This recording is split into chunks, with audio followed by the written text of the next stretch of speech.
Welcome to MotoGP. This is episode number 55. We are coming at you after the MotoGP Qatar test. So testing is finally freaking over for MotoGP. We already finished up with World Superbike and no one really cared all that much. Some racing happened and we may or may not talk about it.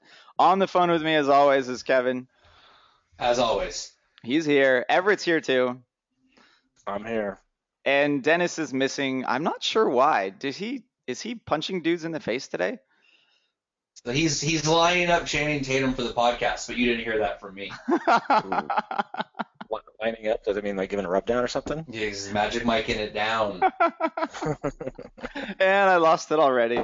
Oh man. Lost it already. Oh man. All right, guys. This podcast with those awesome tidbits of information right there are brought to you by Riders Law. Riders Law, they're your California motorcycle accident injury lawyers. I feel like I need a new tagline. I've been saying that so many times. But yeah, Riders Law, they're helping me out with my racing. I'm probably doing 4 Moto America rounds this year. So Hell yeah. yeah, and if you don't follow me on Instagram, I've got some cool decals coming with Riders Law. So my R6 is gonna look tits for Riders Law. But yeah, if you ever get into an accident on the street, you ever need some legal help, please contact Riders Law, and they will definitely take care of you. They are amazing lawyers, and they do good work. But I'm not saying contact them specifically about getting me a Zuma, but I'm not saying don't do that. There have been some sidebar discussions about a Zuma.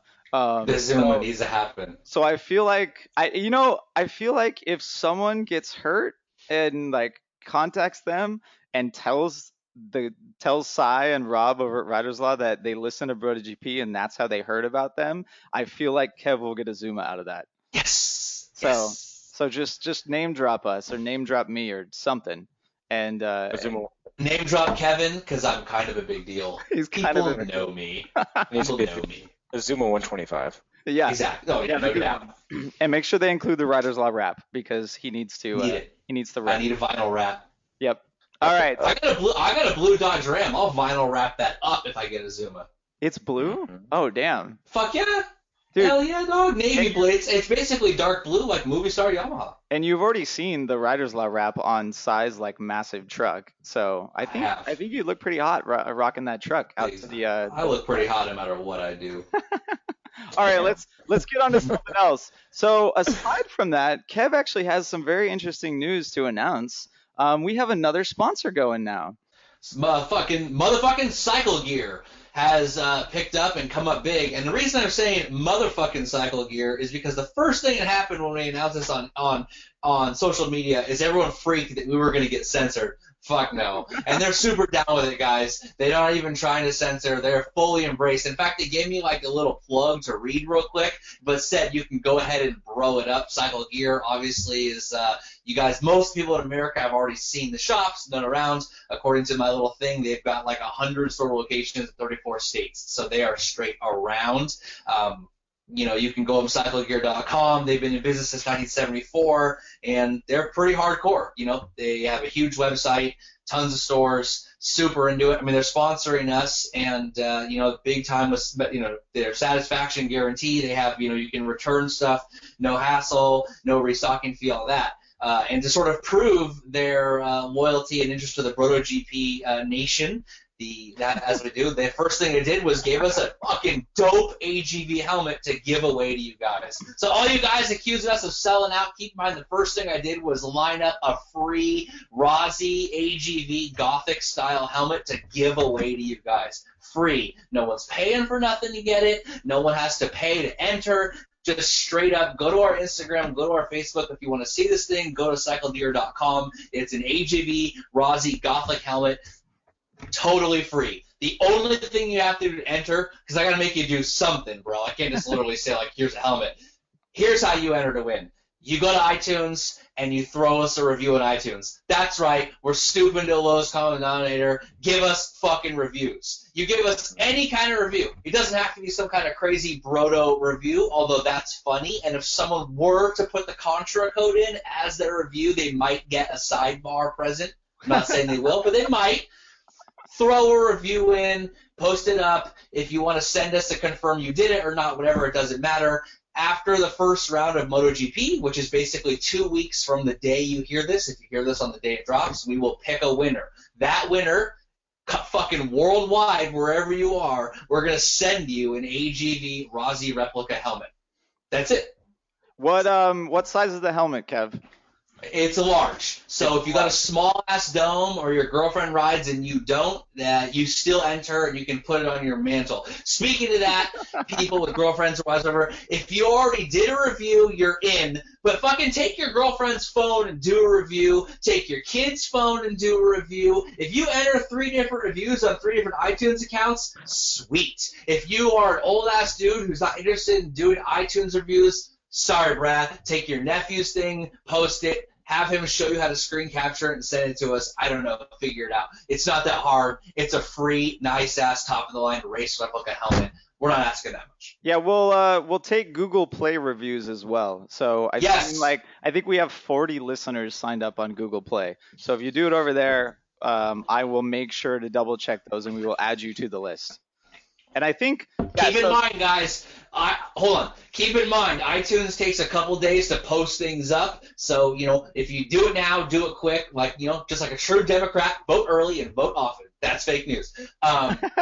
Get your review in and get it in quick. Make sure if you want to do something cool and funny. There's a lot of guys out there who've done some hilarious shit and sent us some funny stuff. Make sure it gets through. So keep your expletives to a minimum. And, if you want to spend the entire review talking shit about Paddock Pass because someone's done that, I encourage you to do it. Yeah, I mean, we're probably going to pick it on the 28th of March. And because iTunes takes a little while, if you put it in on the 28th, it might not happen. So I would say you have to get it in by the actual Qatar race, which is on the 26th of March. I would say that's your latest deadline to make sure that you're in the drawing. Right. So again, not to go hardcore on sponsors, spend forever. CycleGear.com, stores fucking everywhere, 34 plus states. You can get pretty much anything they have online on their website, and they're huge, just like Riders Law, who supports us because they're big into motorsports and motorcycles, and they do it because they love it. Same thing. These guys they love the show. Their social media manager listens to it. They love Facebook. They're already saying funny stuff on Facebook about me getting a Cycle Gear tramp stamp tat. Not saying that's out of the question. Just depends on how many Rossi helmets I get. But or how many Zumas you get. And how many Zumas? Dude, if we're talking Zumas plural, there's some good tats are happening. Oh man, I feel like they should give you a Zuma just for the Simoncelli tattoo you already have. The Simoncelli tattoo I do have. I do have that. But all right, let's get off of business and sponsorship and let's actually talking about some motorcycles. So I know you really want to talk about World Superbike. Wait, no, you don't because no, we don't. Kev, did you bet Johnny Ray again for both races?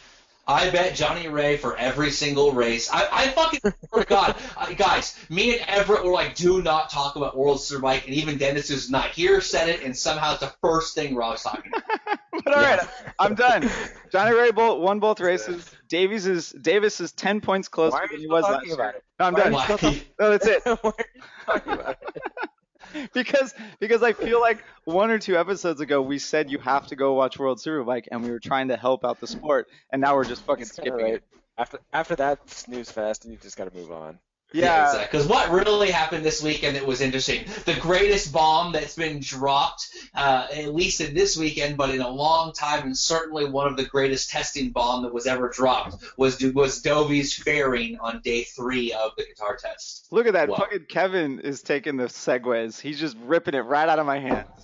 If I have to get us off World Superbike, I got to do what I got to do. You got to do. All right, so the topic at hand... The topic at hand is sneaklets, even though with Ducati they are not sneaky in any way, shape, or form. We have a freaking Formula One wing hanging out on the front of that fairing with another Formula One wing on top of it to close it down. And how many people posted like Herbie eyeballs on this fairing this past week? How many people? We were the first ones to do that. Okay, Super Mike from Barf, one of our OG guys, designed our Ducati logo for MotoGP. Of course, that's quite clever. Came up instantly, sent it over to me. I posted that shit. It was blowing up on Twitter and blowing up on Instagram. And just like Twitter and Instagram, it's been stolen 10,000 times by a bunch of Southeast Asians and proliferated around the world, and there's nothing we can do about it. And we Dude, encourage that. the Thai Yes, the Thai teenage boys are coming back to our fan base.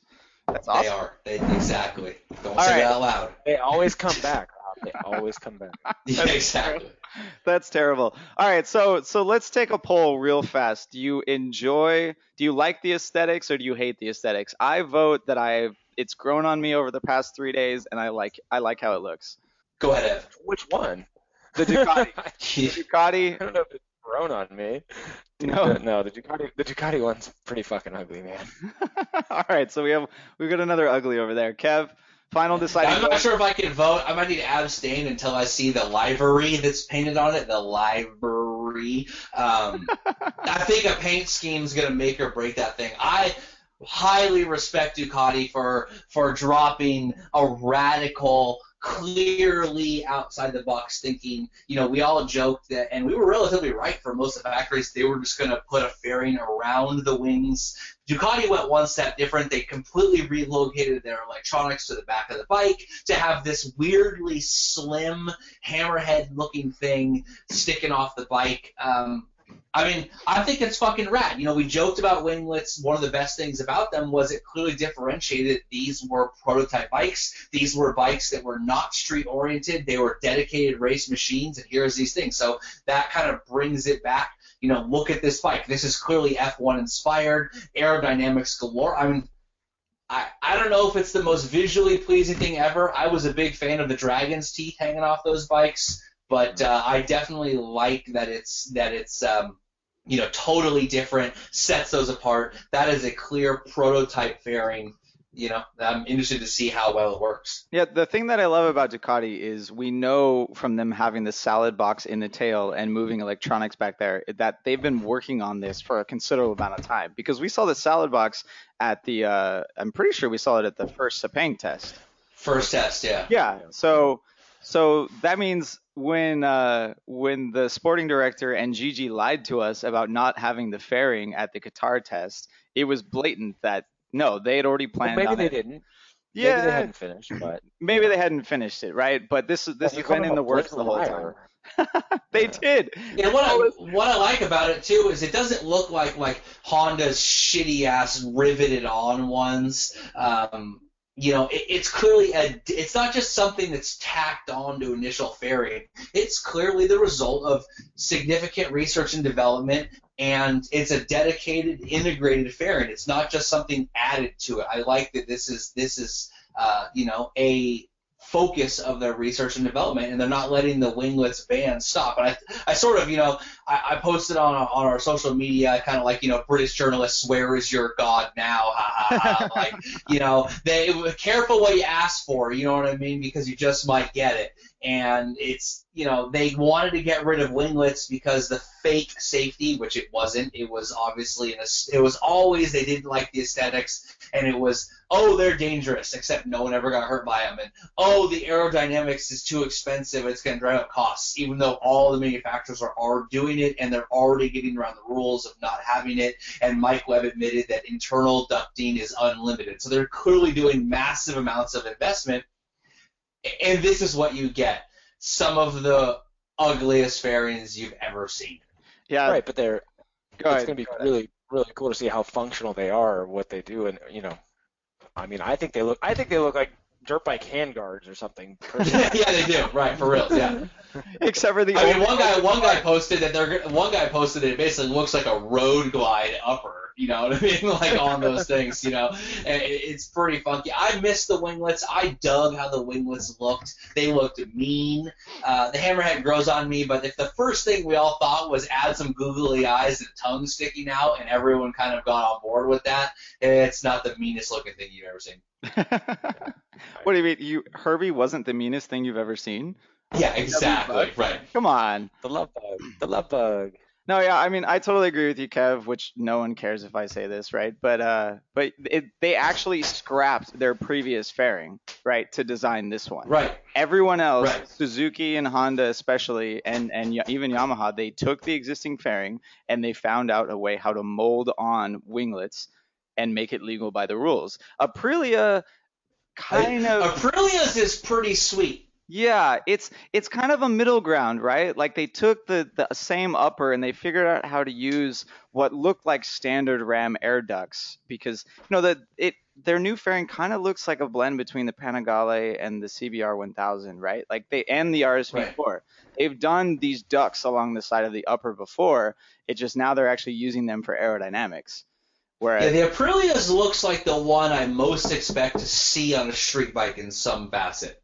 yeah, that's true, You huh? know, like you could see that they would make that aesthetic enough that you could put it on a street bike, brand it as MotoGP derived technology, and they could make that look good. Aprilia has always been kind of the king of making angular aerodynamics look good. The even down to like their street bikes, like the Dozaduro and stuff like that. They've been able to make angular fairings look clean. Back to the Futura even dropping knowledge from back in the day. Whoa. And I think that you're gonna, yeah, you know what I'm talking about. You're gonna see probably Aprilia as the first company that has these, whatever sneaklets, or you can't really call them sneaklets because they're out in the open and sort of in your face now, but have the aerodynamics with downforce associated.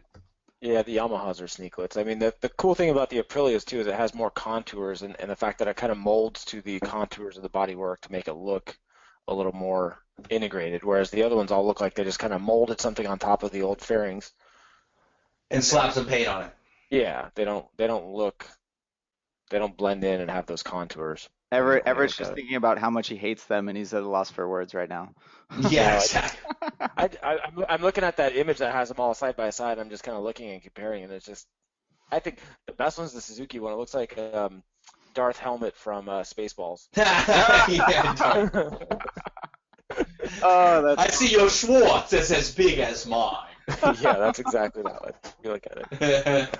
All right, well, so let's stop talking about aesthetics and move on to actually to functionality here, right? Do we think that everyone is going to race with them at Qatar? Because for the majority of the test, it seemed like no one was actually using them, right? I don't have any pictures online of Rossi and Vinales using theirs. Even the Aprilia boys with their ones, they've got full paint jobs on new fairings, but there's no sneaklets there. And the Ducati, Dovi tested it for a bit, but Ducati has come out and said that they think it's too much for this track.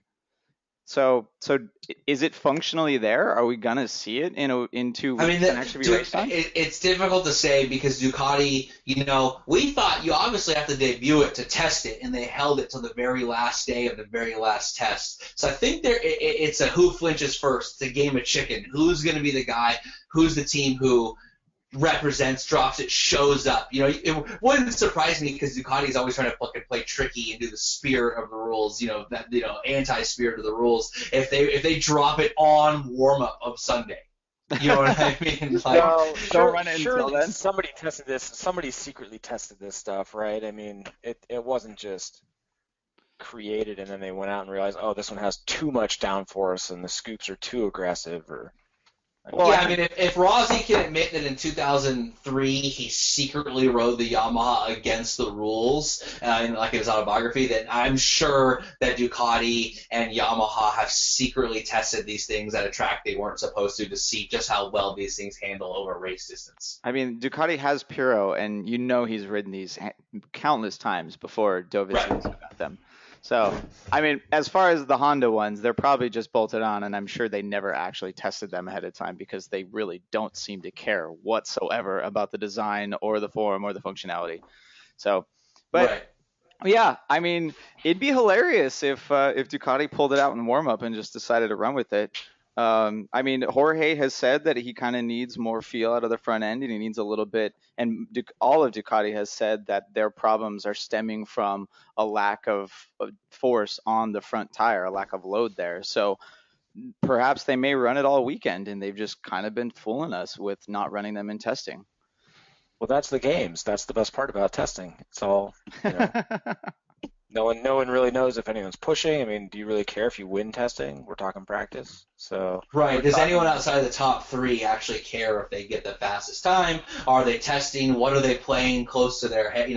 What cards are they playing close to their chest? The Ducati's always sneaking. That's what I love about Ducati. You know, I mean, they're always doing some kind of sneaky shit. They're always making a special motor for just Mugello that shreds sprockets, or they're fucking making winglets upon winglets upon winglets, or they're doing weird shisty shit, and I love them for it. So I expect Ducati to do something a little shady at Qatar. Dude, and I love them for it. I love their sneaky shit about actually supporting their satellite riders. Like they're sneaky in the open for a lot of these things, and it makes all of the Ducati teams better, and yet no one else does it. It's freaking insane. Right. But all right, so I'm gonna use that as a transition. So we have a new segment coming up for the last test of the year, and we're actually gonna go through the entire grid right now, and we're going to review all their testing, and we're going to preview what or how how their racing will go. I don't know if we'll get for like championship predictions or even the first race predictions, but we're going to start at the bottom first because we know that if you listen to like the top three, you guys are just going to turn off the episode and not listen to the rest of them. So we're going to start with Mick Callio first. But in our defense, we're going to give airtime for level of importance. Right? Correct, Everett? Yes. Yes. Yeah, I fully expect you guys to talk shit for 3 seconds for the guys that you don't want to talk about, and then we'll move on. And that's Right. it. But all right, Yes. so in 23rd place with a time of 1:56.891, and we're going off of combined times, everyone. Right? Combined times at Qatar. So there are Your best time on the weekends. Yeah. You know, some people try different things. Some people had different testing schedules. So best time of the weekend, the best day you were able to put it in under your ideal conditions. Yeah, so there are like 2 or 3 people that are probably out of place from the final day. But all right, Mika Kallio first, Red Bull KTM Factory Test Rider. What do you got? He's no Michele Piro. Oh, Yeah. sorry. God damn it. Oh, I boy. said Mika Kallio. Yeah, he's no Michele Piro. That's all I got to say about that. Holy shit. Next. Next. In 22nd, Polis Bargro, 156.471. Fucking lulz. Straight lulz. Yeah. Wait. I mean, my favorite thing about the only thing I have to say about the KTM guys, I suppose, is they were able to improve a lot. Now, I love KTM mostly because their boss talks mad shit and does it from a level of no authority. This is not like Furusawa talking shit about Honda after dominating them when they got Rossi, multiple fucking years straight. This is in last motherfucking place. Last place with a giant outside the industry sponsor and a great looking bike, and all the shit talking about Honda is the one that everyone hates, and you've got Pol Espargaro in last. But the only thing I have to say about him is he wasn't even as fast as Bradley Smith. Yeah, so that did not work out well for Pol Espargaro because he was beating him handily for pretty much all the other testing. But then on the final day, Bradley somehow pulls this lap time out of his butt and beats him by a tenth. Pole's a scrub, dude. The bad news is that KTM was the bottom 3, and I'm pretty sure Kevin and I both are expecting big things out of these guys, and that's not really giving me a lot of confidence. So wait, so what you're saying is you're sad that Rob is right? Because you're not right yet. It's only testing.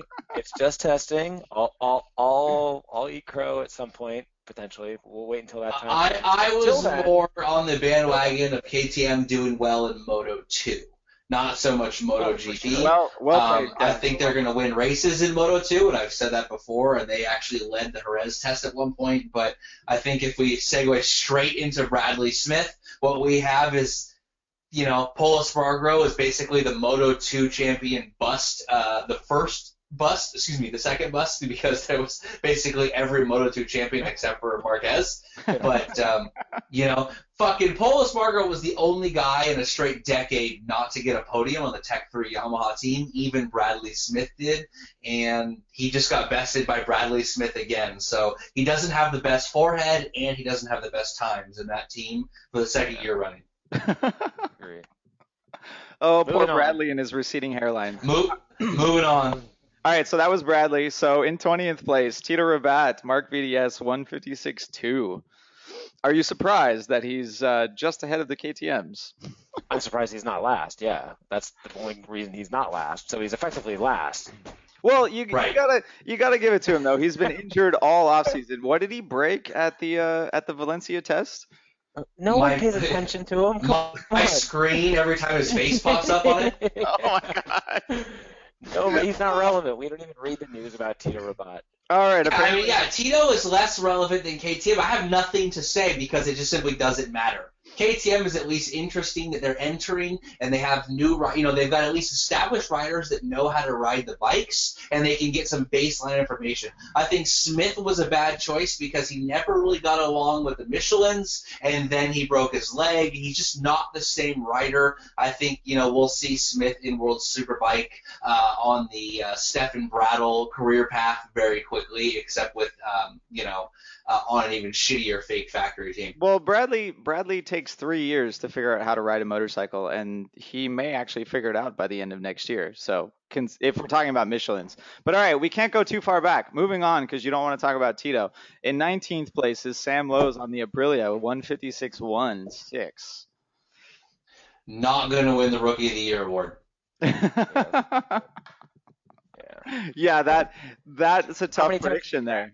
How many times did he crash? I think he crashed once on the final day or twice. No, twice on the final day. He crashed a few times. Yeah, there was a lot of crashes on the Qatar test on the last day, and Sam Lowe's crashed a lot, which I guess is a good sign. He's pushing hard and he's finding the limits, but he's the worst of the 3 rookies on the worst bike, the 4 rookies and the worst bike of those 4. So I don't expect pretty big things out of Sam Lowe's, other than the fact that I think he's going to try really fucking hard. Yeah, he's probably going to be that guy that either it just does reasonably well for everything he has going for him on the Aprilia, or he's going to bin it. So he'll probably have a pretty. I hope he doesn't have an injury-filled year, but if he does, I won't be surprised.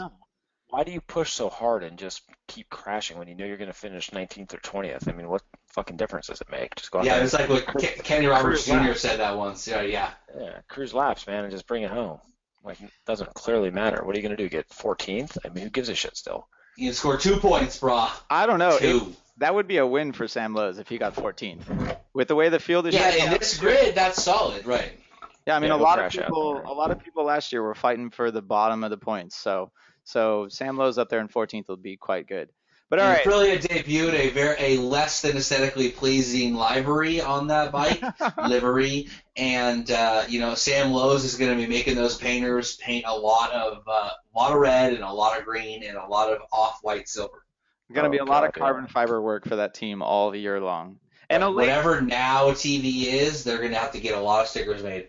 Alicia Spargaro is not known for keeping it on the bike well, so we'll see how that goes. All right, moving on. 18th place, Danilo Petrucci on the Octo Pramac with a 155.5. Yeah, my Italian is amazing.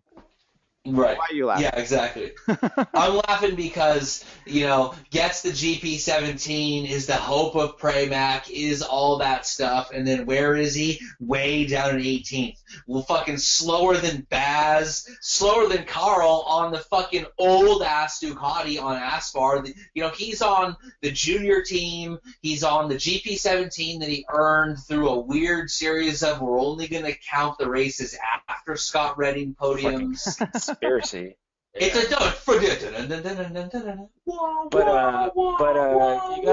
you also have to keep in mind when it comes to testing the beginning of the season, you get the GP17.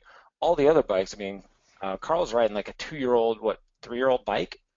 He's on the GP15. GP15. So yeah. So it's technically about 3 years old, and that thing is as dialed in as it will ever get, and they have so much setup information for that bike handed over the 3 years, right? So he should be stepping into that thing going fast. Whereas, Danilo, I would bet he'll end up higher in the order in the races. I just often thought that Danilo got one. He has made the most of one podium of anyone you've ever seen. This is not some guy who was a star in Moto 2, a stud who came up. He rode CRT bikes with BMW engines and for Suter on you know what I mean? I remember the fucking team he was on. That guy had one podium in the rain and then was really funny in the press conference, the Ness race, and he has milked that galore. You know what I mean? Like Oh, right, he rightfully just so. right. No, I'm not hating. If No, you got to do what you got to do, you know what I mean. I'm just saying, like, and then they announced this inter-team rivalry after Scott Redding podiums and then gets fourth in the rain. So he has a run of a third and a fourth, and then they decide to have these guys compete, even though obviously that one third was more points than they scored the rest of the season, basically. And I don't know, just Danilo is one of those guys. I love him. He's cool. He's Italian. He's got a sweet fro, and he's funny as hell. But at some point, we got to stop living off of the 2015 podium you got in the rain. I mean, fucking Jack Miller won a race. Cal Crutchlow won 2 races. That podium don't mean nothing anymore. Yeah, for some reason, the Italian favor is just keeping him going. I mean, he only has 4 Superstock 1000 wins to his name. He doesn't even have a Superstock 1000 championship. And he's made it all the way into GP and is just like, it can't even be eyebrows, right? Because didn't he enter Ducati before Gigi Dall'Igna ever made it there? Oh, I guess no. Right. He was on the Iota. He was on the Iota, so he didn't. He went to Ducati after Gigi got there. But yeah, he must have the best manager on the fucking grid. Yeah, I mean, if you look at the grid right now and you look at top to bottom, fucking 3/4 of this grid has a world title. Yeah. And that dude's got a couple of Superstock wins, and somehow he's on a GP17 ahead of. I mean, again, Carroll won a Moto2 race. I mean, he has a more prestigious win than Petrucci has. Scott Redding won a shitload of Moto2 races and fought for the title. Alvaro Bautista is the 125cc champion, has a shitload of 250cc victories, and has multiple podiums in MotoGP. Petrucci has the least prestigious resume of any rider of the huge stable of Ducatis. That includes Michele Pirro, who won a race. Yeah, which one does not fit? Right, which one of these is not like the other? You know what I mean? Like, that Petrucci got the 17 is some weird, I don't know whose wife he banged, and they got to keep that on the down low by giving him a GP17, but it's a bit, Oh, Pramac must love him so much. I mean, he's the Italian Bradley Smith, right? Because Bradley seems to manage to stay in the paddock because of his communication skills. But all right, moving on. In 17th place, Loris Baz on the Avintia with a 155.5, so just ahead of Danilo. Yeah, to be expected. To be expected. Really? I would say, if we're talking resumes, World Superbike race winner.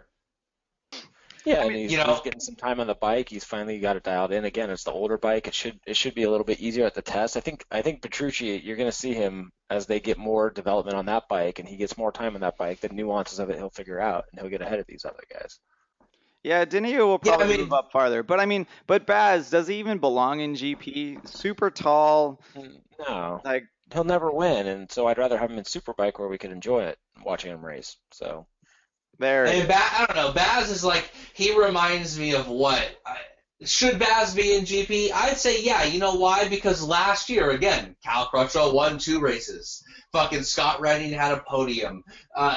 Jack Miller won a race. We're entering an era where GP is hyper competitive. Where was he going to go if he went back to World Superbike? He's going to follow Eugene Lavery to the shitty ass SMR Milwaukee Aprilia team that fucking has constant mechanicals that we know sucks balls. I mean, Eugene Lavery left the Aspar team because he claimed he was going to a bike that he could win on, and we've seen how that worked out if you watch Superbike at all. He's got no chance. In my opinion, Baz is on the Ducati. Avintia is not a bad team. They're not the best team. They're 3rd tier, but they're there. He's in probably the most competitive most even grid you're going to find for a couple of years. You want to try and milk that, you might get a podium. You fucking never know, man. Yanni Hernandez led a race last year. Yanni motherfucking Hernandez. You know what I mean? Baz is way too tall and his face is way too long, but fuck it, I don't know, get in there and go. You never know what's going to happen this year. But it's a Ducati, and he just may do it. All right, moving on. In 16th place, Jack Miller with a 155.4 on the Mark VDS team. So, there's so much that we could say about Miller, right? Because we've already brought him up 7 times with... I wrote a song about him. You did. It's true. I forgot about In that. Miller time. There's a Ballard. Oh my god. Yeah. Oh wow. I mean, I kind of expected him a little further up the grid, but it's the whole grid for the test has been flip flopping, and we just talking about practice. So It's Miller in yeah, 16th place. it's and satellite Honda. It's just Yeah, not right. gonna- He's on a satellite Honda, and we pretty much know Honda doesn't care about their satellites unless you're Cal Crutchlow and you're used as a test mule for the Repsol team. So you're sort of like a fake factory rider because you get the factory stuff to test it and then make sure it's good for Pedrosa. But I mean, it's that Mark VDS team. They got that win in the rain, but they have shown no ability to move that bike forward. And like Rob said all throughout last year, this is the most competitive grid you've seen in a long time, and you've got an army of decently sorted Ducatis. You've got Suzuki factory in there, and you've got the Tech 3 team of Yamaha, which is pretty good bikes. I just think that Mark VDS has a great fucking livery, and they look good, but Miller is just never going to repeat the success that he had on that bike. I know the quote was, "I'm not an idiot. I know how to ride a motorcycle," but I mean, I don't know, bro. I mean, to be fair, in the combined standings from last year's test, he was 2.2 seconds behind, and this year he's only 1.1 seconds behind. So the field. Great. So after a whole race, he's 30 seconds back. Great. Yeah, right. But I mean, after like this, we've been talking about how competitive this field is, and the whole field, even KTM, are within 2.5 seconds, which is insane. So it might have been conditions, it might have been the track. Yeah, it's a tight field. That's the other problem. It's a super tight-knit field, and they have the older generation Honda. They don't get as much help. That Honda was hard to ride. I just see it as a difficult spot. The Honda was hard to ride because of the motor, and apparently everyone is on the same spec motor for the start of the season. So, I mean, Miller was running the motor that Honda tested at Valencia until this test, and then he got what they were testing at Sepang or something. So, but all right, we're taking too much time. We're only in 16th. For fucking motherfucking 16th place. Yeah, in 15th, Alex Rins, 155.3. One of your potential rookies of the year? Maybe? Could he get new glasses? All we care about is what glasses. Yeah, exactly. Exactly. Sunglasses. Yeah, he lives his life one set of sunglasses at a time. I don't know. Like, we know from when Maverick joined Suzuki that they take developing rookies pretty serious and methodical. Maverick was not fast when he first rode the Suzuki. They had the engine dialed way down for him to get used to the tires, get used to things. I don't know how much of his 15th place is his, motherfucking breaking his back. Yeah. Because that happens. Broke his back.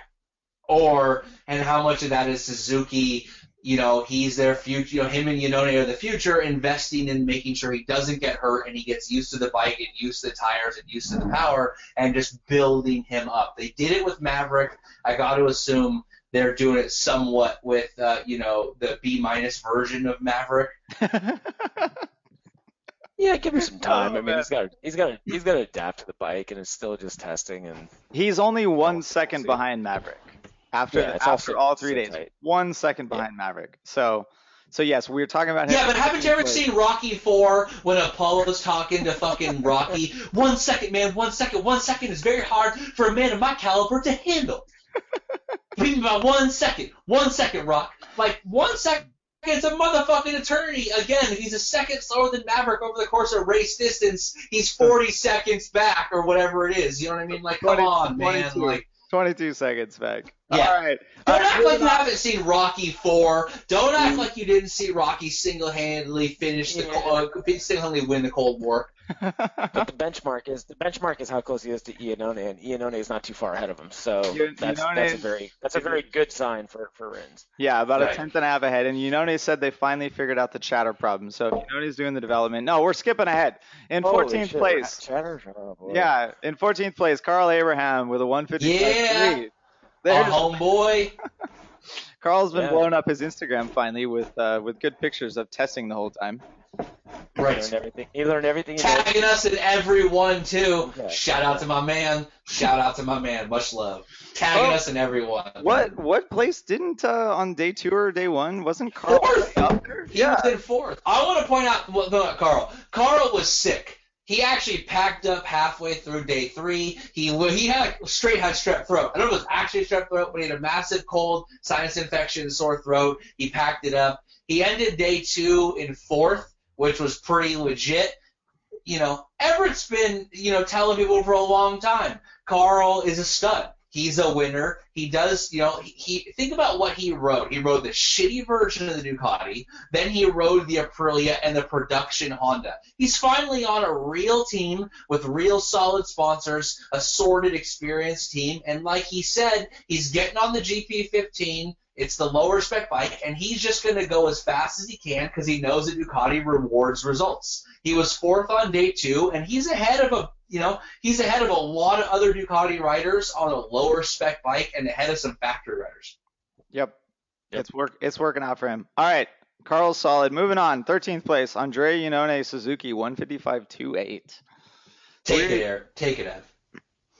It's awesome. I mean, but he's got to go faster. He's in 13th on the bike, so do you put much weight on the fact that they've been fighting chatter and setup issues, or do you think that Suzuki is just kind of stuck down here because it's Suzuki? That's a massive telltale sign. I mean, when was the last time you heard of somebody having chatter on a GP bike? 5 years ago? Yeah, Colin Edwards. Yeah, that's the first person that comes to mind when I hear chatter. I think Colin Edwards. I mean, these guys have generally figured out how to dial that out of bikes, and for that to be starting to rear its ugly head back is a very, very bad sign for Suzuki and the combo of tires or something, whatever's going on. Because chatter is one of those weird things where the harder you push, the worse it gets. Oh, yeah. It's like a catch-22. It's a paradox. You want to push through it. This is kind of paraphrasing Colin when he had chatter issues with the Yamaha back in the day. But you have chatter issues, and the harder you push, the worse it gets. So you got to find a weird smoothness around. Chatter is not a good idea. But what was a good idea was his new logo, which is him in a fucking Suzuki trench coat, just flashing his mechanics. Like, what? Yeah. Check out my dick, boys. Yeah, and he also posted a picture of his girlfriend and called virgin. Like, bro. There's no one in a half-mile square radius of Iannone that's a virgin. You know what I mean? Like, the most exciting thing for Iannone is his off-season shenanigans. He's got bleached blonde hair. He has hand tattoos. His girlfriend is apparently a virgin, and his logo is him flashing people in a Rizla blue Suzuki trench coat. That was after Valentine's Day with his girlfriend like wearing his suit, right? Right. Yeah. All right. He's gonna play that up quite a bit throughout the year. In 12th place, Aleix Espargaro on the Gresini Aprilia with a 155.1. So is this the? What I want you to imagine is the Obama not bad face of the meme. Not bad. Everyone imagine that really quick. Is this the fastest the Aprilia is gonna get? I mean, he actually didn't go faster on the 3rd day. This is his day 2 time. Yeah, I mean, it comes down to whether he pushed early on to see where he could find the limits, and then he went ahead and did some simulations and tested some parts. Maybe Aprilia had the same thing KTM was doing, where they weren't really chasing times, sort of admittedly, because they had a rather robust testing schedule. I didn't follow Gresini. They didn't have the same amount of press release and information available that some of the other teams had. We know Aleix is kind of the key at pushing a bike beyond its limits and finding stuff. Who knows if he pushed early on and then said, hey, man, we got a lot of work to do on this bike. We got to, let's not worry about time. Time is too much. I mean, last year. Go ahead, Gav. I was saying, I get the vibe that he's done doing that, though. I don't see him doing those flash in the pan, hot laps, getting the pole. I don't see that in him anymore. I think that's over with. Well, this is. You think when you've taken a step back from factory Suzuki to Gresini that it's just over? Like, you can't. You kind of like, well, that was my chance, and now I'm just here to collect a paycheck and spin laps. Yeah, pretty much. He has to do the development because Sam Lowe's doesn't have that much experience with it. I mean, Lowe's even said actually that Espargaro was going to do all the development for the majority of the year. But I mean, he's only 8 tenths back from Maverick. Yeah, right. Yeah, how much development can you do if you're in the dirt? Probably not much. Right. Soil sampling. Okay. Yeah, exactly. Moving on. Nice. That's my new favorite hashtag, soil sampling. You do me crash. That's good. Speaking of soil Trademark sampling, Everett. Speaking of soil sampling, in 11th place, Mark Marquez with a 154.9. What? Oh! What? Oh, are you surprised? Crashed 3 times on day 3. Is now referring to his right shoulder as, quote, the good one. The good one has been dislocated. I just want to point out the bad one has been dislocated multiple times. 3 times. That's never good. Yeah. So for me, Mark, the most telltale sign is he was on the limit and he said it, and that's his style. But what did those 3 crashes keep him from doing? Running anything that even resembles a race simulation. That guy was in the gravel collecting soil samples, not to steal Everett, but I'm stealing that shit right away. Hashtag Kevin came up with soil samples, not Everett. And yeah, right. And he's, that thing's in the dirt constantly, and they're not able to give, race simulation level testing because it keeps getting put in the dirt. So not a good sign. He did actually come out and say the reason why he crashed so much was because he was on the limit every single lap. So he was pushing hard for testing, but he really might just be justifying the shitty day.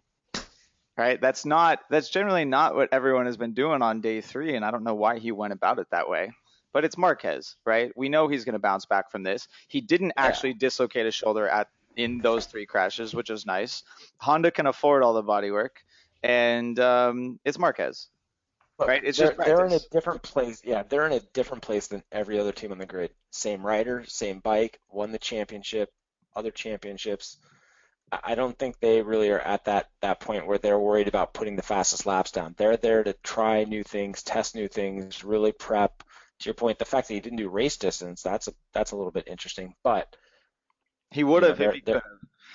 Right. Right. I think that there's a difference. I sort of agree that they're there to test and make sure that the issues they had from last year don't come back up, and they were able to sort of save last year after a bad start. But these guys are here to be the fastest.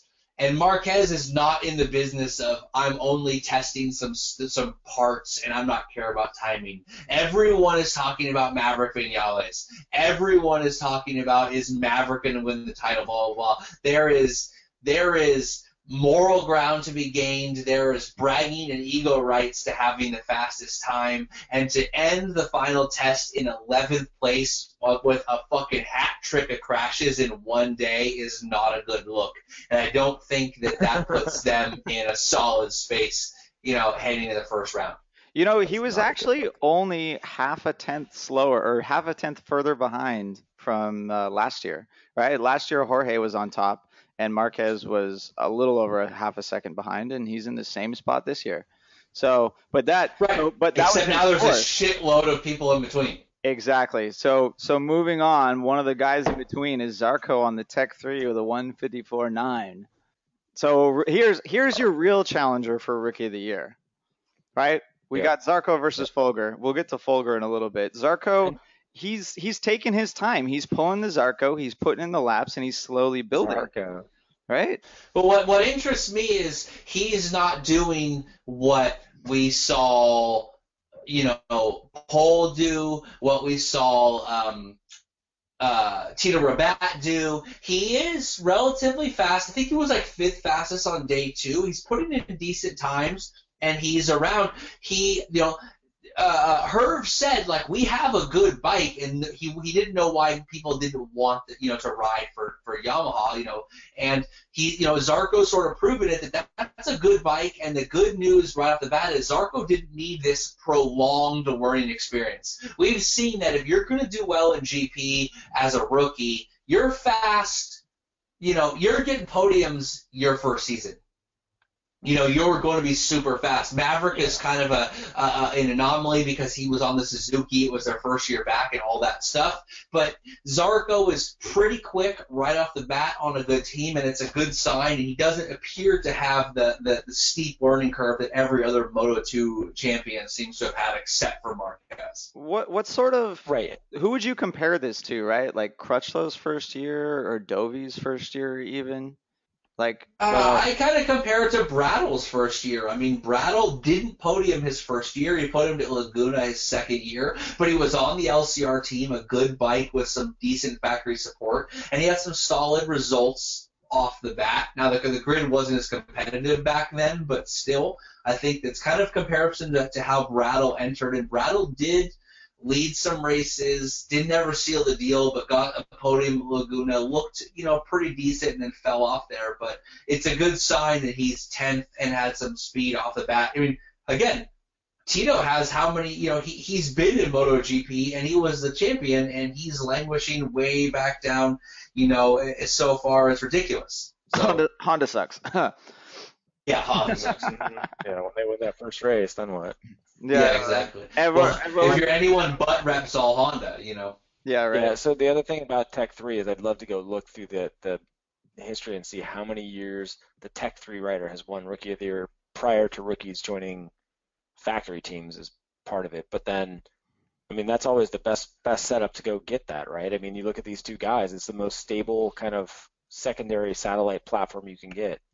I think Herb would take that as a compliment that they're the most stable platform.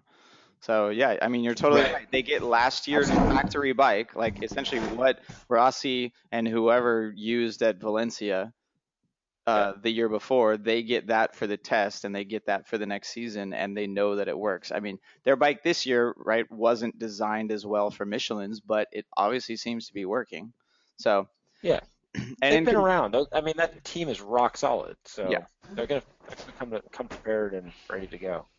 All right, in 9th place, Cal Crutchlow on the LCR Honda with a 154.8. The workhorse of the tests. He put in like 10 or 15% more laps than anyone else. He pulled a straight up Nicky Hayden. He just got on that bike and pounded laps, dude. You just quoted David Emmett for the Nicky Hayden Award, by the way. Did I? Yeah, you did. Boy. Nice. Damn it. God damn it. I knew you were going to be happy about that one. Yeah, exactly. In that case, I take that all back. You're taking it all back. Edit. Nope, it's staying in there. No, I mean, Cal is, he won 2 races last year. It's going to be a little more difficult this year, I think. But he was out there, working his ass off. He was basically being the dad of the grid. I'm going to go out there, I'm going to put in my 9 to 5, and I'm going to work super hard, and I'm going to be good. He's not focused on sunglasses. He's not focused on Monkey Fresh's fall line like Scott Redding. He's just, he's getting out there. He's doing his thing, LCR. He's the sole focus of the team. He's sort of a pseudo-factory rider. He's testing stuff for Honda. A lot of the reports are that he's getting the first crack at some stuff to iron the kinks out, which is sort of a double-edged sword. It's good to get him, but you got to, do extra work. And he was decently fast and is, doing his job, which is being a factory rider, factory and a half rider. I love how last year Cal Crutchlow being a dad, we were giving him so much shit for it, but then you just used it as a compliment. Yeah. No, that was a really backhanded compliment. That was as backhanded a compliment as I could get. Well, and I'm sure I didn't read all the quotes, but I'm sure it's somewhere out there where he was clearly the fastest guy at the test. It's just the times were off, or his transponder was off, or something. Right? Yeah, exactly, right. There it is. Yeah. Bringing it back to MotoGP. All right, in 8th place, Jonas Folger on the Tech 3 with a 154. Jonas motherfucking Folger. Is this guy a flash in the pan? Is he just doing good in testing, or you think he can put this together with a very short race weekend? Dude, that's pretty impressive. He has been fast all testing.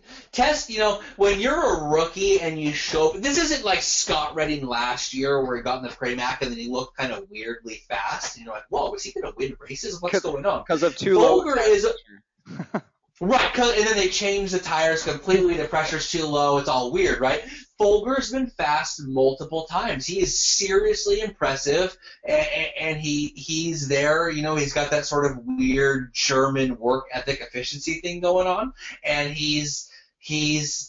think he's legit. I gave him he's my choice for Rookie of the Year. I said that a couple of episodes ago, and I'm sticking with Folger's Rookie of the Year. He's going to outshine Zarco, and he's going to outshine Rins. And, sorry, Lowe's, you just don't have the mechanics you don't have the machine to get it for you. And I think that Folger is going to surprise some people this year. Yeah, it's also Go ahead. I was gonna say it was really. I mean, we watched him taper off so hard last year that we were all talking shit, saying, "Is he just sandbagging? Is he waiting?" Clearly, he was sandbagging, and here he is, and he's turning up, and he's turning really good times. Which, I mean, I wouldn't bet against him. There is something to be said with not getting hurt when you have a contract for the next year. Hmm. Right, and the other thing too is about not getting hurt is that these guys on Tech 3 are in a very good spot because Rossi, Valentino's nearing the end. I don't know if it's the next 2 years or soon, but you never know if he decides to hang him up on top or if he just decides if I can't fight for wins regularly, I'm done. They're finally in the spot where, hey, maybe you get pulled up. I mean, you've got your Spanish star in Maverick. Maybe they take a chance on one of the Tech 3 guys who does really well. That's a good spot for them to be in. Whoa.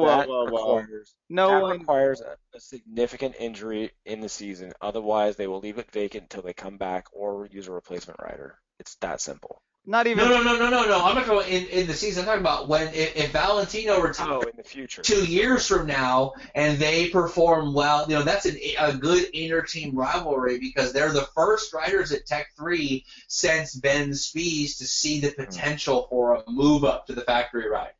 Yes. Yeah, so they better be a Ben Spies-like performance because we know that Yamaha really doesn't pull satellite riders into factory spots, except for Ben Spies. They try not to. Yeah, it just exactly. It just doesn't happen. Because he's a complete stud.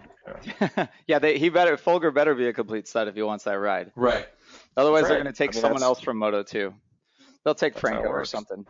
All right, in 7th place, Scott Redding on the Pramac with a 154.7. So I just gotta know, Monkey Fresh. This guy, apparently he races motorcycles, but from what I can gather from his social media account, he sells poorly branded, poorly designed clothes on good sales when they're not selling. 'Cause I don't know what's going on, but Monkey Fresh for sure. I need to get some of those. I mean. So they're only like one tick less ugly than Pull and Bear, and they only have a slightly less bad name than Pull and Bear, which sounds like a strange sexual position. Monkey Fresh. I can't take Redding seriously. All he does is post about his shitty clothing line. Like, we have better clothing designs than he does, and we're like 4 guys on the internet. And we don't even design clothes. Shit. For reals, Rob is not even a designer. Guys, if you had any idea what it took for me and Everett to guide Rob to come up with a Nintendo design, you'd be pulling your hair out. Like, for reals, what is happening? Right, it took a long time. You should see Rob's first try. I might post it. I still have that shit saved. No, please don't. Please don't. I write software and I race motorcycles. I do not design shit. And has long, luxurious hair, and the secret is rather rinse, repeat, always repeat. But condition.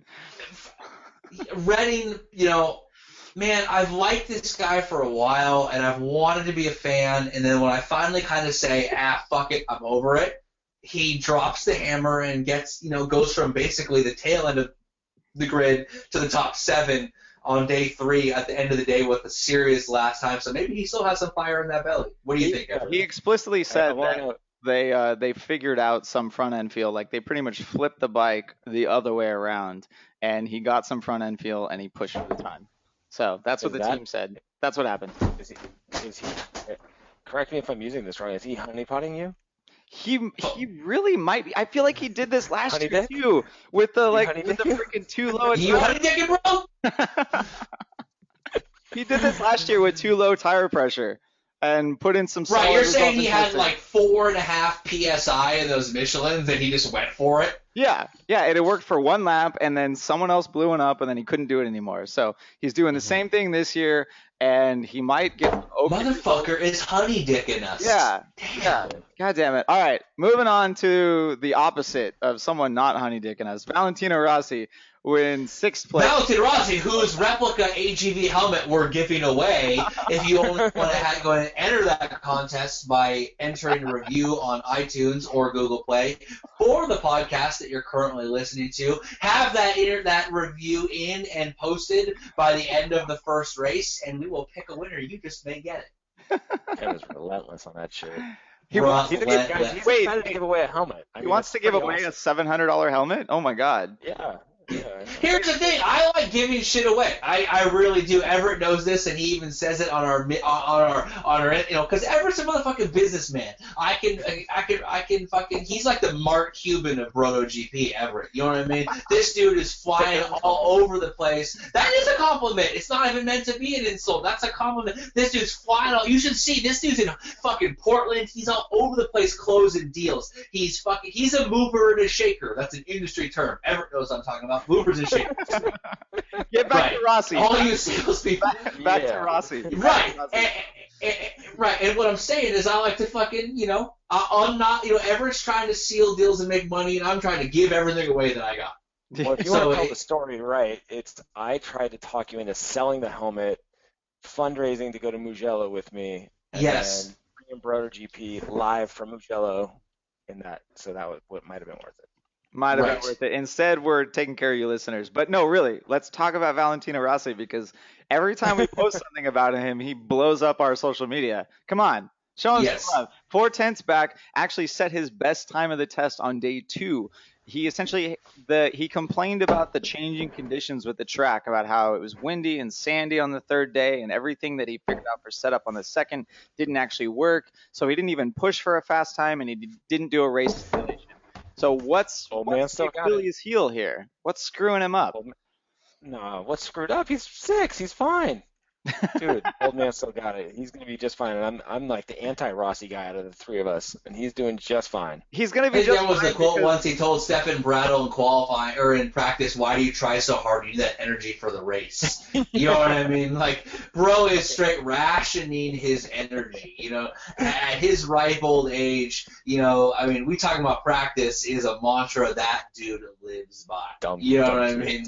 Yeah, dumbass kids, stupid teenagers and their hip hop music. I mean, he's, Rossi's old enough that he had a Pink Floyd inspired helmet. I mean, come on, man. Okay, we can't use this all season, right? He is only 4/10 back, and Rossi seems to gain at least a quarter of a second when he switches from practice to racing. But we can't keep They always have their Saturday night miracle. I think, he's having some trouble adjusting the 2017 bike from the 2016. Maybe he's a little rattled at Maverick's speed, so he's trying a little harder. And sometimes when you try too hard, you actually go slower. Especially on the Yamaha. Right. Yeah, as we found out that the harder you try to push that, the slower the bike goes. Yep. Yeah, I mean, I'm not happy seeing him back there. I mean, and in the final day 3 times, it's not even as good as 6th place. But it is Rossi, and we are talking about practice. But can we please stop bringing up the fact that he's old? Yes, because he's not really that old. But I mean, here's the thing. Valentino's a dinosaur. For motorcycle racing, he's a Stegosaurus, no doubt. That's right. No doubt. I mean, he's a Diplopotamus or whatever you want to say, Triceratops. He's having, I don't know. He oversees his empire. He has 3/4 of the grid's clothing empire. He runs the Moto3 team. The Moto2 team has stepped up with Manzi and Pecco Bagnaia. He's got a lot of irons in the fire. He's got a deadly serious assassin as a teammate. It's a rough situation he's in. He's pulled from a lot of different directions. He's going to have to pull out some Saturday Night Miracles, no doubt, because Maverick is out for blood. And, the first rule of racing, Everett, what's the first rule of racing? Beat your teammate. Beat your teammate. Beat your teammate. What's the second rule of racing? Don't crash into your teammate. Don't crash.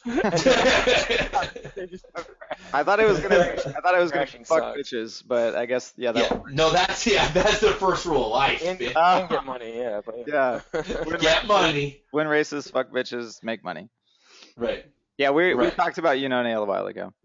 All right. I mean, Valentino's, he's struggling in testing. He's sort of, we saw it. He hasn't had the best testing offseason in general. I don't think it's an age thing. I just simply think that the bikes are changing. The winglets have come off. They're sort of testing these new versions. There's a lot of stuff to test.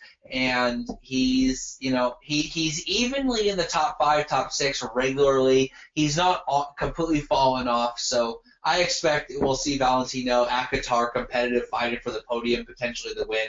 He goes well there. He has since his return to Yamaha, and I just simply don't see Valentino being, a non-factor right off the bat. Yep. All right, let's move on then. There it was. All right, in 5th place, Alvaro Bautista on the What? Yeah, right. What? On the pull and bear Aspar team Ducati with a 154.7. What is with that clothing company's name?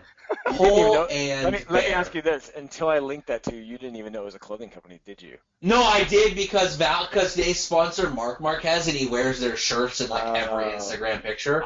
But I mean, I didn't know what they were for a really long time, and I'm already on enough government lists with all the Malaysian and Thai teenage boys that like our Facebook. I'm trying not to be on too many.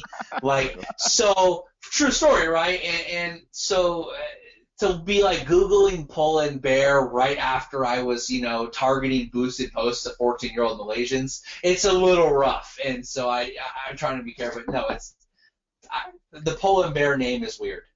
It's weird. Yeah. But let's talk about the motorcycle here, because Bautista has been doing this all testing season long. Like, he kind of struggles a little bit in the beginning, and then he surprises us with these laps, and his consistency is actually not that bad.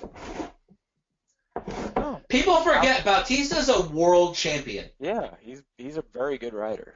He won 125cc. I know it's the junior class, but he's a world champion. He won races in in 250cc. He's podiumed in MotoGP, even though he was on Showa suspension. The dude knows how to win races and be fast. We joke about him being Bautista, but he tries hard and he's fast. He's part of the sort of Spanish heritage of fast riders across classes. And, the Aspar team is a legit team, dude. I think you would be surprised if they took over from Pramac. I feel like Aspar is way more professional than Pramac. Yeah. Aspar is legit. And the other thing is he's been around for a long time riding a lot of different bikes, and I'm sure he can set them up pretty fast because he's been on the top flight teams that know how to set them up fast. Well, he's right. He was a factory rider for Suzuki. He rode for Honda. He's been around and knows what bikes are quick. I mean, yeah, you brought up suspension already, right? Like, now that he's working with the same stuff that everyone else is using on the Ducatis, and he's getting that support from them because Ducati supports their satellite team better than anyone else, it's working out for him. So I just hope that he can put these times in the tests after a couple of days. I just hope that he can replicate the same results with their limited practice time throughout the race weekends, because it doesn't really matter, And we know from Carol's interview that that you can find on BroGP.com and on iTunes. And while you were listening on iTunes, you could totally do us a review to enter to win a free helmet. Shameless plug. Shameless. No, but we know that the Ducati teams freely share information. Dovi's on the GP16, as is Scott Redding. They've got a lot of information on that GP16, and that was a legit bike that got a lot of podiums. You said Dovi. Sorry, not Dovey. I've had a lot of this Tillsdale Chardonnay from California. It was $2.99. This is like high-end Chewbuck Chuck. So sorry, I'm Dovey, but I meant Bautista. The point being, we know that bike is pretty decent, and we know it can win races on Michelins. They got a lot of setup. I've said it before, the Aspar team is great, and what I mean by about 46 seconds ago. Yep. And yeah, right. I just think that Alvaro's in a good spot. He's on a race-winning bike. They've got a bunch of podiums, won races across multiple riders. They got a ton of information, and Aspar is a professional outfit. I'm not surprised. Bautista's a fast dude. I mean, aside from his weird bleach blonde hair back in the day, I've always been a fan. Back in the day. He still has it, actually. I think he just bleached the tips again. Pulling a Iannone. Nice. Yeah. You got to bleach the tips. I know, no doubt. Right? All right, moving on. Just a tip, see how it feels. 4th place, surprisingly, Jorge Lorenzo on the factory Ducati 154.5. What do you mean surprisingly? It's Jorge, right? We've seen him languish all testing long, and then maybe he tests some winglets, maybe he gets to a track that's Ducati favored, and he finally puts it up in the top 5 in 4th place. I wasn't expecting him to be. I'm gonna reiterate your original statement. It's Jorge, meaning it's the guy who beat Casey Stoner for a MotoGP title. It's the guy who beat Valentino Rossi and Equal Machinery for a MotoGP title. It's the guy who beat Marc Marquez for a MotoGP title. It's the guy who was outclassing 500cc lap records on a 250cc bike while he won the championship, and it's the guy who won the 125cc championship too. So what in the world makes you think he wouldn't be in the top 5? What do you think took him so long then? Why was he languishing down there and complaining about? I mean, he only got this time because he finally put on a soft front tire and a soft rear tire and said the Ducati works better. But we know after he tried to run that race simulation on the soft front tire that that's not going to work for the race. The Ducati cannot use that. They need the medium front, especially at Qatar. Right. I just think that Jorge is a multiple-time world champion in multiple classes who's beat some of the greatest competition ever to win those. For me, I've said it. I think Jorge wins 2 races next year. Or this year. Excuse me. I mean, Everett, back me up here. The dude's a stud, right? I mean, he's won 3 titles against the greatest competition that we've seen in a generation. Absolutely. Dude, he's fucking Lorenzo. Everett, say more. Say more. I just wish he'd embrace the villain role. That is what we need from him at this point. I think he's amazing. I think he's gonna be right where he needs to be on the Ducati. He will outperform Dovi. He will outperform Iannone. You got to give him a little time, but they're going to throw everything at him. I mean, I think we've been reading. They paid him the money. They've got to get him to win races. It's their best shot. I mean, to be fair, this is the closest he's been to Dovi all off season. So he's only a 10th behind him, which is phenomenal considering the limited time he's had on that Ducati. Right, and it's not like Dovi set Ducati on fire when he switched from Tech 3 to Ducati. It took some time for him to adjust. I mean, that's a different riding style. Jorge had to finally admit he can't use a soft tire on the Ducati because it just simply doesn't work. So that'll be a change. But I expect Jorge to be in the mix at Qatar. I do. Oh yeah. He'll starts withholding and stuff, but I mean, right. I could see him getting the start, but I don't think he's going to be on the box. There's the first prediction I've thrown out for the upcoming race. You fucking ruined it, and you're the one who told us not to predict. I know, God damn it. Right before this episode, he's like, "Don't predict." God damn it. You said in the mix. That's a prediction too.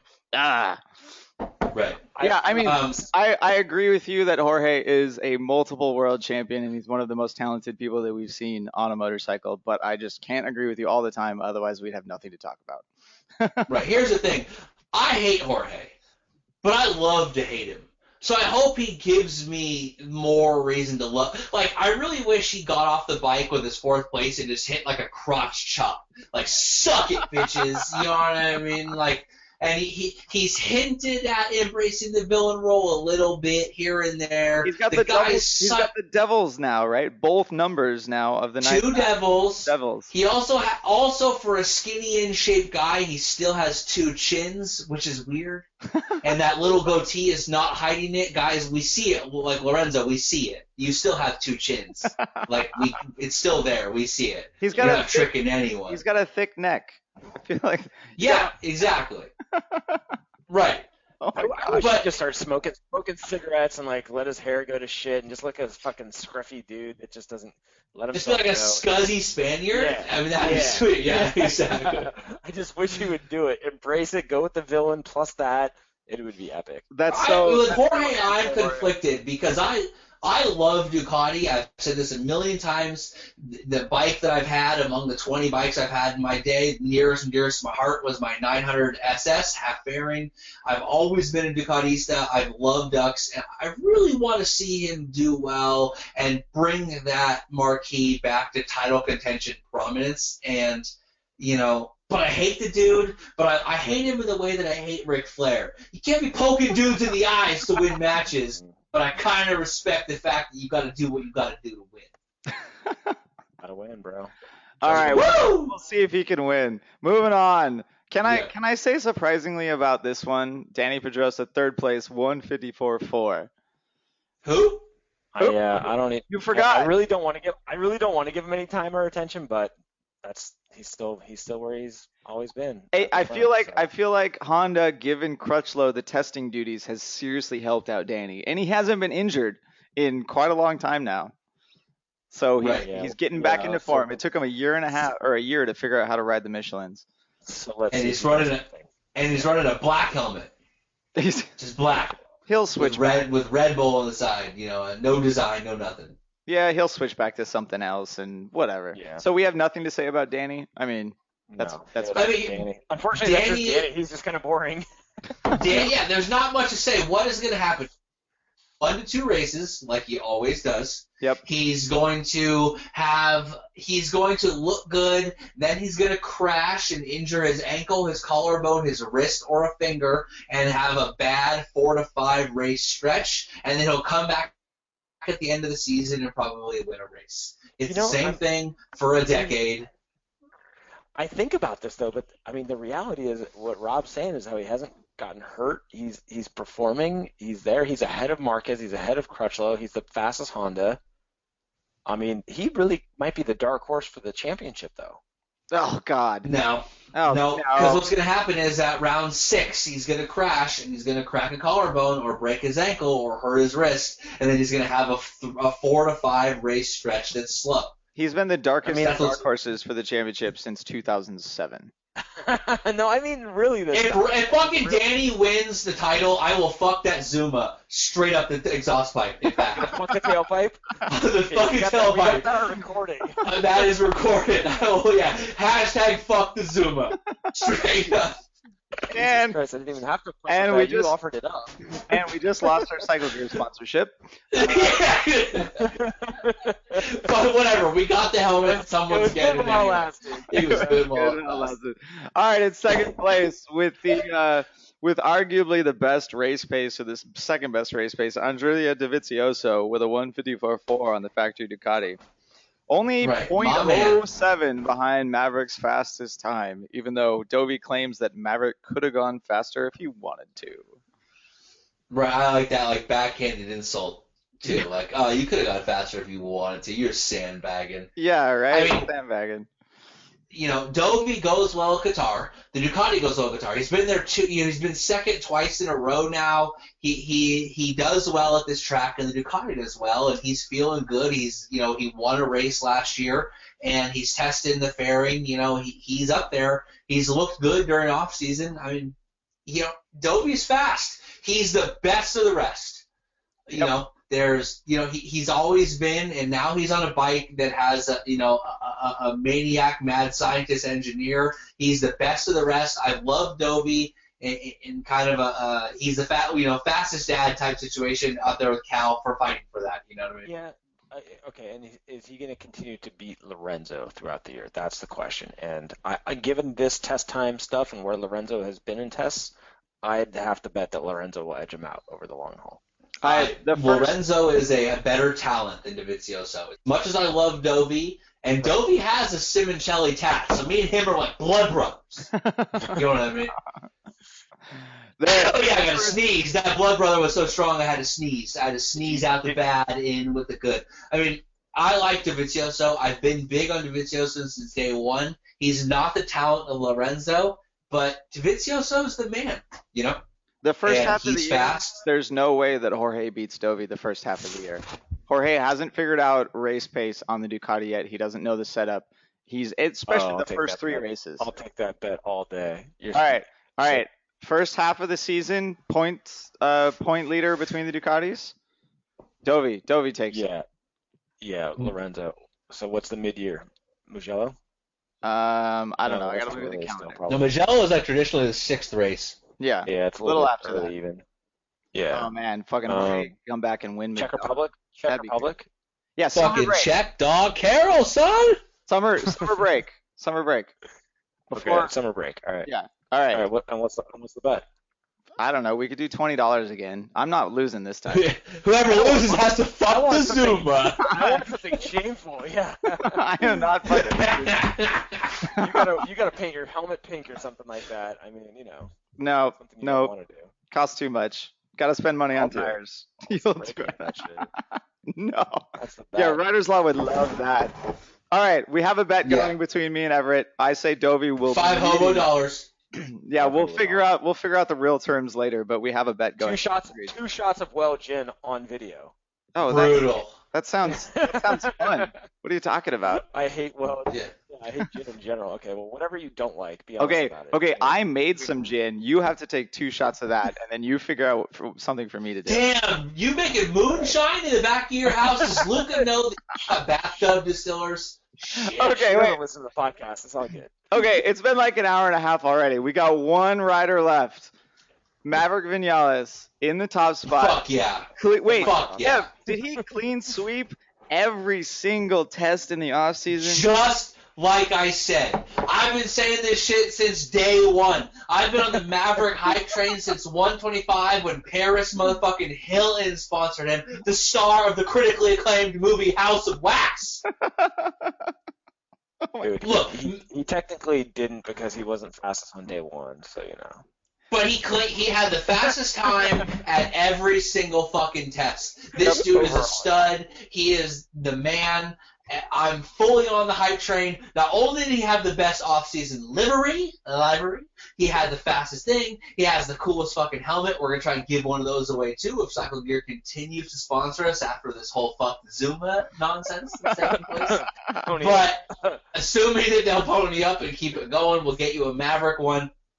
I know that one of our homeboys that gave us out a Maverick print is going to be sending me a new Maverick print soon. We'll be giving it away. That'll be cool. Oh, really? But, yeah, no, for real. He's got a really good one, too. On the Yamaha and the full movie star colors. He sent me some images. The dude's a legit painter. He sent me some of the in-progress stuff. It's legit. So hopefully after the first round, we're going to have another giveaway for a really sweet art print of Maverick Vinales. All right, less bugging, more Maverick. Here's the thing. He's going to win the title. It's going to happen. Like, Ron Paul, It's Happening GIF is playing right now. You know what I mean? Like, this dude is going to win the title. He's been the fastest. Everyone knows. Even Maverick went with we're on pace with everyone else. Or not Maverick, Marquez. Like, everyone but Maverick is good. He's a step above the rest right now. He's at the perfect position. It should be his to lose. Yeah. It's his to lose, in my opinion.